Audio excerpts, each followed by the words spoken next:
Salam sukacita, damai sejahtera buat kita semua. Senang kita bertemu kembali di CK7, program Bible Study yang selalu memberkati kita, saudara. Hari ini saya excited untuk baca, hari ini pasal terakhir daripada Samuel. Nah, tapi sebelum itu mari kita puji dan sembah Tuhan dulu, saudara. Mari kita tinggikan namanya. Mari kita ucapkan sesuatu yang baik buat Tuhan kita. Orada basi kita bayar. Orada bayar, ada basi kita bayar. Orada basi kita bayar, ada bayar, ada bayar, ada basi.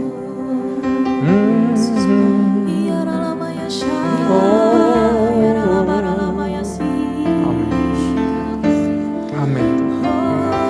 Terima kasih Pak. Kau baik, kau ajaib, kau luar biasa.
bayara la yara da basi.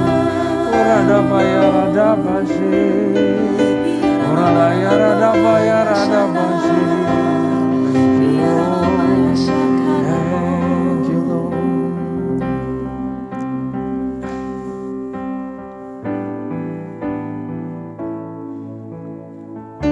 Tak selalu Tuhan menjawab doa, namun Dia beri yang terbaik di waktu yang tepat. Izinkanlah Tuhan untuk bekerja, yang mustahil menjadi mungkin oleh karena percaya.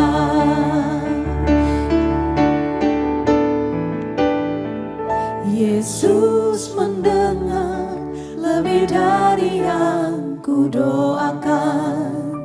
Yesus menjawab lebih dari yang ku harapkan. Dengan caranya di waktu yang tepat, ku akan melihat Dia jadikan semua.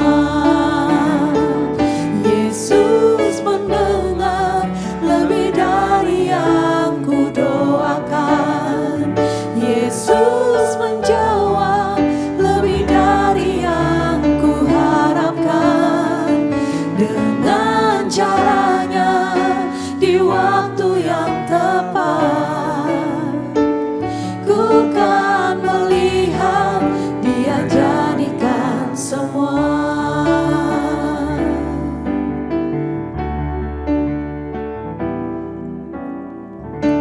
Tak selalu Tuhan menjawab doa, namun Dia beri yang terbaik di waktu yang tepat.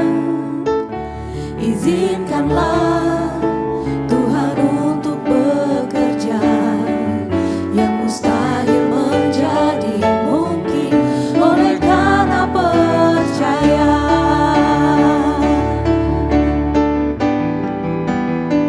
Yesus mendengar lebih dari yang ku doakan. Yesus menjawab lebih dari yang ku harapkan. Dengan caranya di waktu yang tepat, ku kan melihat Dia jadikan semua. Yesus mendengar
Terima kasih Tuhan, kami percaya bahwa kami akan lihat semuanya indah pada waktunya. Karena itu kami tidak mau berhenti berdoa dan berharap kepadamu ya Tuhan.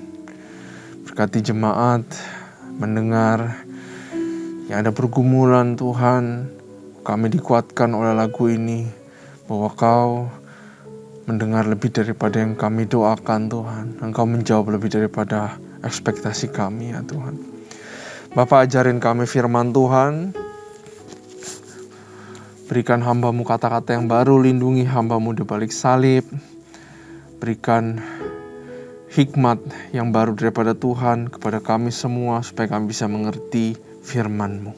Hanya di dalam nama Tuhan Yesus, haleluya, amin. Saudara, mari kita siapkan, mari kita bersemangat untuk menghabiskan Samuel, 2 Samuel pasal yang ke-24.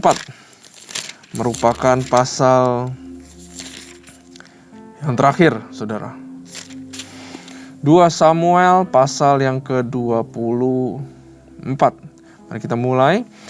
Nah saudara, sebelum kita mulai, saudara, saya mau beritahu bahwa ini adalah berakhirnya kisah daripada Daud. Walaupun nanti ada lagi, saudara, di Tawarik. Nah, kalau kita lihat di pasal 24 ini, kalau kita look back ke belakang, saudara, dan kita lihat secara holistik di dalam Alkitab tentang Daud. Daud itu satu karakter yang sangat luar biasa. Ya, ada 62 pasal menceritakan tentang Daud. Luar biasa orang ini. 1118 kali nama Daud disebut di Alkitab. Sayang kalau kita kelewatan pelajaran tentang Daud. Ya, kalau saudara baru mengikuti Bible Study sekarang, saya encourage untuk look back lagi ke belakang, belajar tentang Daud. Pasti akan memberkati kehidupan saudara. Ya, mari kita mulai ayat 1. Pendaftaran dan hukuman. Ya, ini nanti di 1 Tawarik 21 juga ada, saudara. Bangkitlah pula murka Tuhan terhadap orang Israel. Ia menghasut Daud melawan mereka, firman-Nya, pergilah hitunglah orang Israel dan orang Yehuda. Nah, saudara, bukanlah Tuhan yang menghasut Daud. Lebih jelas kalau bacanya di 1 Tawarik 21, yang menghasut Daud adalah iblis. Tapi ya memang Tuhan mengizinkan. Jadi bisa dibilang, ya dua-duanya Tuhan mengizinkan, iblis yang melakukan. Ya, Tuhan tidak pernah mencobai dengan sengaja, saudara. Lalu mari kita baca ayat kedua. Kita lanjut daripada ayat yang kedua. Lalu berkatalah raja kepada Yoab dan para panglima tentara yang bersama-sama dengan dia, jelajahilah segenap suku Israel dari Dan sampai Beersheba. Adakanlah pendaftaran di antara rakyat supaya aku tahu jumlah mereka. Nah, saudara, jadi ini adalah perintah Daud untuk melakukan sensus. Dia pengen tahu ada berapa rakyat Israel, ada berapa yang bisa perang. Nah, saudara bisa terka sendiri kenapa Daud melakukan ini. Ya, kenapa sih saya pengen tahu rakyatnya ada berapa? Biasa sensus dilakukan karena ada tax atau pajak yang mau dinaikkan. Nah, tapi nanti kita baca akan kelihatan bahwa maksud Daud adalah dia pengen tahu. Ada 2 hal mungkin, memang gak tertulis secara spesifik, tapi ada 2 hal yang kemungkinan Daud pengen tahu dan itu gak berkenan di hadapan Allah, yaitu dia pengen tahu, lihat sekarang hasilnya, rakyat ada berapa. Ya, pencapaianku nomor 1. Yang kedua adalah, ada berapa pasukan militer, rakyat yang bisa berperang, disitulah keamananku. Ya, jadi 2 hal ini yang ada kemungkinan A atau B, yang pasti tidak berkenan di hadapan Tuhan. Dan sensus itu di mata Tuhan nggak selalu benar. Karena di di Keluaran 30 ayat 12 ada firman-Nya tertulis seperti ini, pada waktu diadakan sensus bangsa Israel, setiap orang laki-laki harus membayar kepadaku uang tebusan untuk dirinya supaya ia tidak kena bencana waktu sensus itu diadakan. Jadi dari dulu bahwa dari culture-nya yang memang disertai oleh perintah Tuhan, bahwa sensus itu dilakukan, penghitungan itu hanya boleh dilakukan terhadap sesuatu yang miliknya kita. Saya mau hitung kekayaan saya ada berapa? Sah. Tapi bangsa Israel ada miliknya Tuhan dan bukan miliknya Daud. Di situ adalah titik di mana adanya konflik. dengan Tuhan. Ya. Nah, mari kita baca terus ayat 3. Lalu berkatalah Yoab kepada raja, Yoab udah mau memperingati Daud, kiranya Tuhan Allahmu menambahi rakyat 100 kali lipat daripada yang ada sekarang. Artinya pasti bertambah rakyatmu. Kamu tenang aja ya. Dan semoga mata tuanku sendiri raja melihatnya. Tetapi mengapa tuanku raja menghendaki hal ini?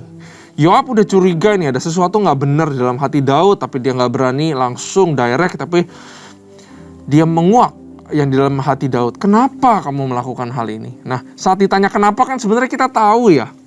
Itu dosa apa bukan gitu. Namun titah raja itu terpaksa diikuti oleh Yoab dan oleh para panglima tentara. Maka pergilah Yoab dan panglima-panglima tentara itu atas perintah raja untuk mengadakan pendaftaran di antara bangsa Israel. Mereka menyeberangi sungai Yordan lalu mulai dari Aroer dan dari kota yang terletak di tengah-tengah lembah ke arah Gad dan Yezer. Kemudian sampailah mereka di Gilead dan ke Kades di negeri orang Het. Selanjutnya sampailah mereka ke Dan dan dari Dan mengambil jurusan Sidon. Kemudian sampailah mereka ke tempat yang berkubu, Tirus dan ke segala kota orang Hewi dan orang Kanaan. Akhirnya tibalah mereka di bagian selatan Yehuda di Beersheba. Kalau para teologian bilang ini sensus hampir 1 tahun, saudara. Make sense. Ayat 8, setelah mereka menjelajah seluruh bangsa itu, sampailah mereka ke Yerusalem setelah lewat 9 bulan dan 20 hari. Ya, 9 bulan 20 hari, hampir 1 tahun. Lalu Yoab memberitahukan kepada raja hasil pendaftaran rakyat. Orang Israel ada 800.000 orang perangnya yang dapat memegang pedang, dan orang Yehuda ada 500.000. Jangan kaget nanti kalau saudara lihat di 1 Tawarik 21 jumlahnya agak sedikit berbeda. Ya, tapi bukan itu hal yang harusnya kita perdebatkan. Bayangkan punya 9 bulan di mana sebenarnya Daud bisa bertobat, tapi terus aja dia lakukan. Ayat 10, tetapi berdebar-debarlah hati Daud. Nah, ini spesial. Tetapi berdebar-debarlah hati Daud setelah ia menghitung rakyat, lalu berkatalah Daud kepada Tuhan, aku telah sangat berdosa karena melakukan hal ini. Maka sekarang Tuhan jauhkanlah kiranya kesalahan hamba-Mu sebagai perbuatanku itu sangat bodoh. Ya, jadi hati nuraninya berdebar-debar, saudara. Dan dia tahu dia telah melakukan kesalahan. Nanti kita akan bahas di terakhir. Kita lanjut dulu ke ayat 11. Setelah Daud bangun daripada waktu pagi, datanglah firman Tuhan kepada Nabi Gad, pelihat Daud. Demikian, pergilah, katakanlah kepada Daud, beginilah firman Tuhan, 3 perkara ku hadapkan kepadamu. Pilihlah salah satu daripadanya, maka kau akan melakukannya kepadamu. Jadi ada 3 perkara yang harus dialami karena kesalahan ini. Kemudian datanglah Gad kepada Daud, memberitahukan kepadanya dengan berkata kepadanya.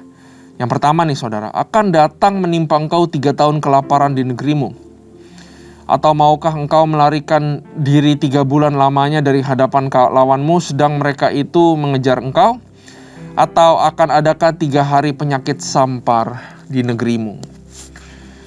Maka pikirkanlah dan timbangkanlah jawaban apa yang harus kusampaikan kepada yang mengutus aku. Lalu berkatalah Daud kepada Gad, sangat susah hatiku. Biarlah kiranya kita jatuh ke dalam tangan Tuhan, sebab besar kasih sayangnya. Tetapi janganlah aku jatuh ke dalam tangan manusia.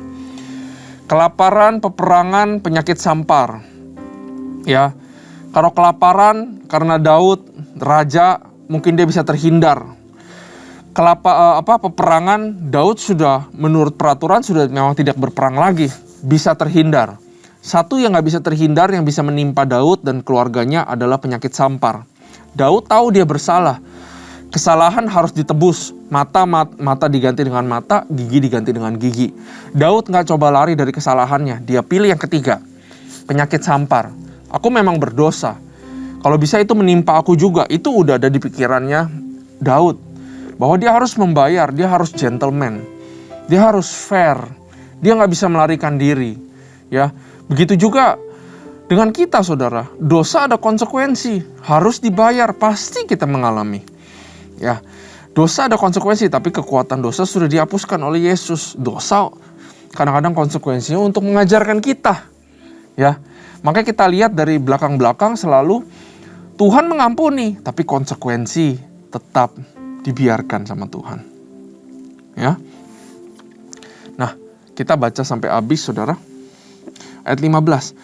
Jadi Tuhan mendatangkan penyakit sampar kepada orang Israel dari pagi hari sampai waktu yang ditetapkan.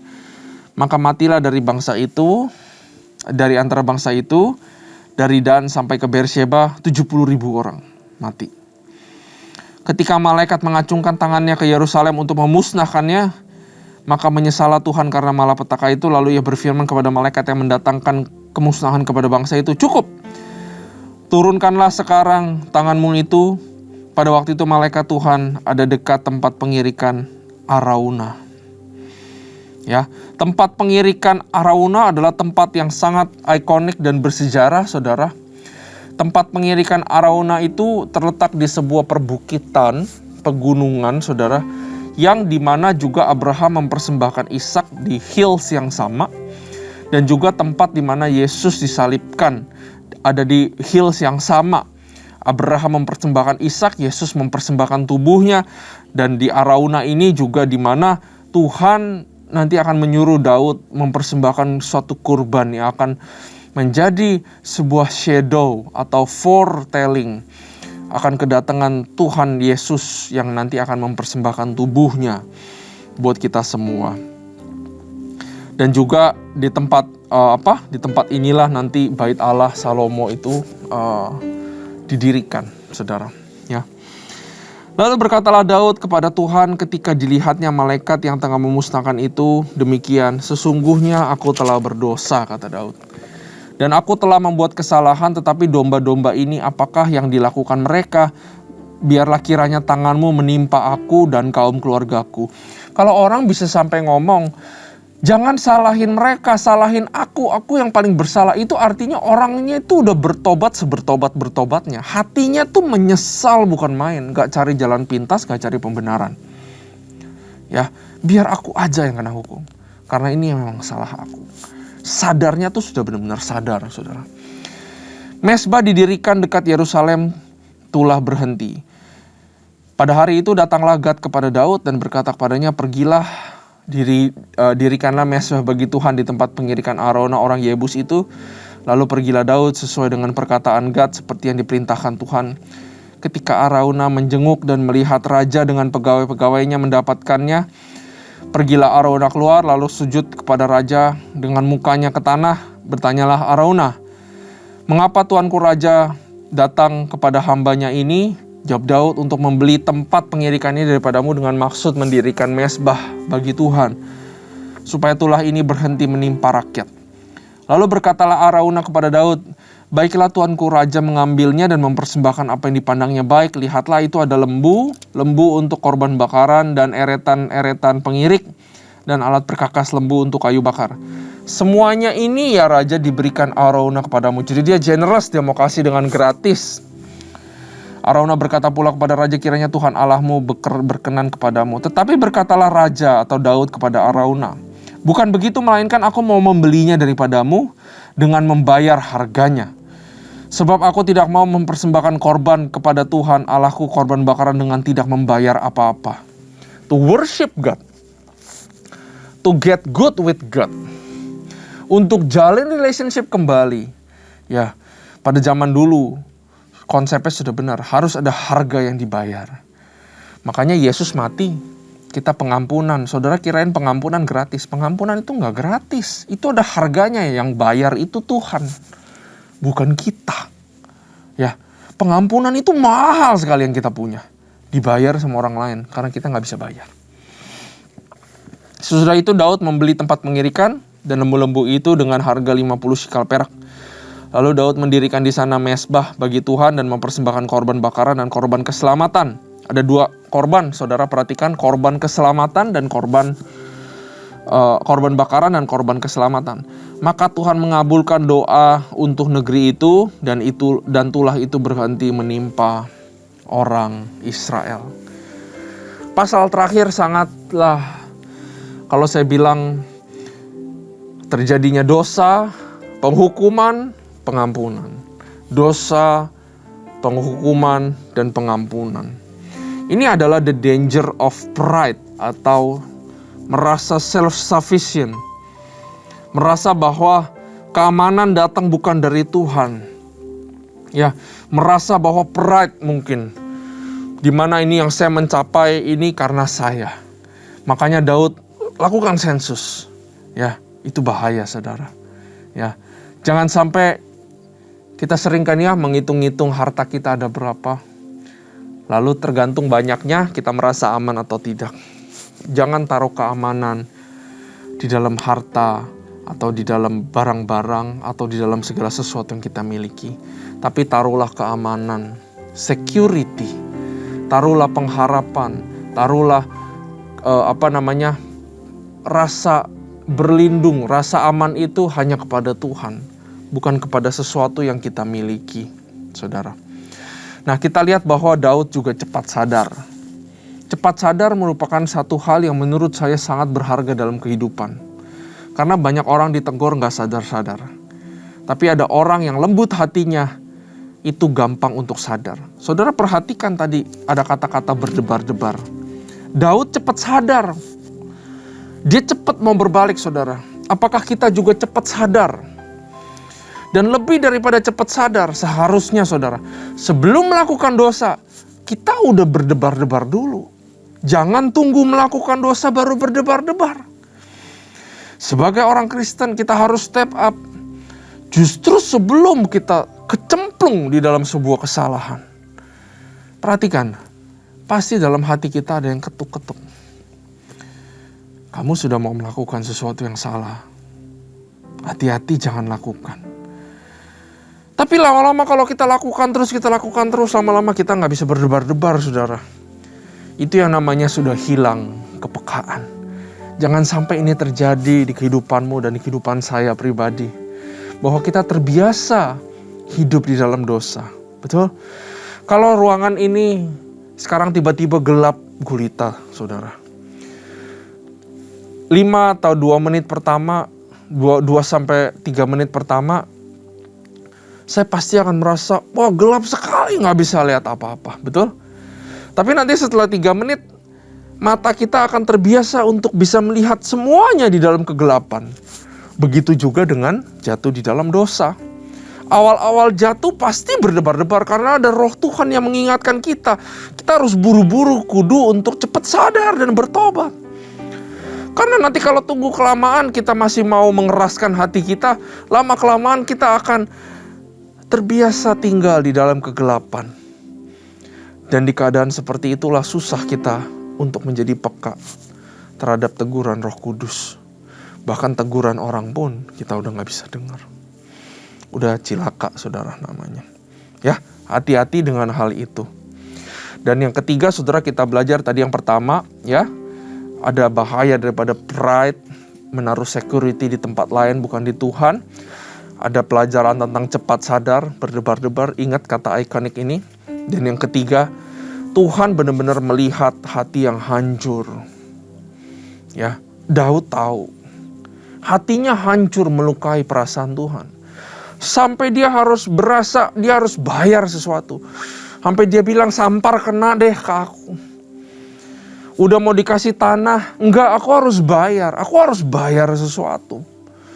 Ya, ada satu quote yang saya ketemu di internet luar biasa saudara. Quote-nya bilang seperti ini dari seseorang filosofer yang cinta Tuhan. Dia yang mencintai agamanya yang tidak ada harga apa-apa yang harus dibayar, maka agamanya tidak berharga sama sekali. Seseorang yang beragama mengikuti kepercayaannya tapi tidak harus membayar apa-apa, maka agamanya gak berarti apa-apa. Tapi kita tahu bahwa mengikut Tuhan selalu ada yang namanya bayar harga. Karena itu Tuhan kita, agama yang kita ikuti, disitulah bobotnya, saudara. Betul? Karena kita berharga di hadapan Tuhan, maka Dia harus bayar sesuatu buat kita selamat, betul? Karena kita ada harganya di mata Tuhan. Kalau sesuatu nggak ada harganya, nggak usah dibayar, saudara bisa dapatkan. Nah, Tuhan melihat kita begitu berharga, dia bayar pakai nyawanya buat dapetin kita. Nah, bukan artinya hubungan kita dengan Tuhan, bukan artinya pribadi Tuhan gak ada harganya, saudara. Karena tanpa kita dibayar, kita gak bisa menjalin hubungan sama Tuhan. Dan saya mau beritahu bahwa menjalin hubungan sama Tuhan, punya hubungan sama Tuhan, punya kedekatan, punya Tuhan dalam kehidupan kita, itu harganya mahal. Harus bayar harga. Karena yang kita miliki, roh yang tinggal di dalam kita, lebih mahal dari apapun juga, saudara. Ini luar biasa sekali kita belajar dari Daud. Dan pertobatan yang sejati bukan ditandai dengan sacrifice uang atau apa. Bukan, saudara. Yang Tuhan mau bukan persembahan uang atau persembahan apa, pelayanan, no. Makanya 70.000 orang mati gak bisa meredahkan Tuhan. Yang meredahkan Tuhan itu Daud harus worship. Dan ada dua macam kan. Ada korban bakaran dan korban peace. Burnt offering and peace offering kalau di bahasa Inggrisnya. Burnt offering itu adalah untuk membayar dosa kita. Sudah dibayar sama Yesus. Tapi ada satu lagi yang namanya peace offering. Yaitu pertobatan yang diinginkan Tuhan adalah bukan cuma Tuhan saya bertobat, saya percaya, amin, thank you. Tapi ada kelanjutannya, yaitu mau menjalin hubungan sama Tuhan. Peace offering adalah to enjoy fellowship sama Tuhan kembali, with God.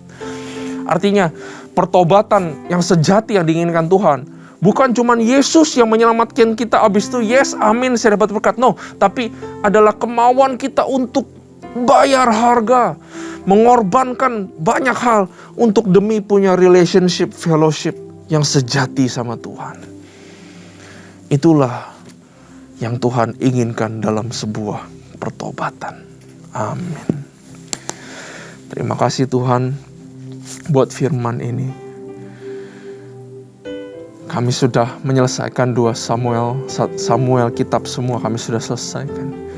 Kami bersyukur pada akhirnya ditutup oleh sebuah picture lagi di mana kami harus cepat sadar dan ada pertobatan dan ada satu hal yang Tuhan mau kami lakukan, yaitu mengejar fellowship dengan Engkau ya Tuhan. Terima kasih Bapa. Kami excited untuk mengikuti pelajaran-pelajaran selanjutnya. Karena itu berkati kami senantiasa. Hanya di dalam nama Tuhan Yesus kami berdoa. Haleluya. Amin. Tuhan Yesus memberkati.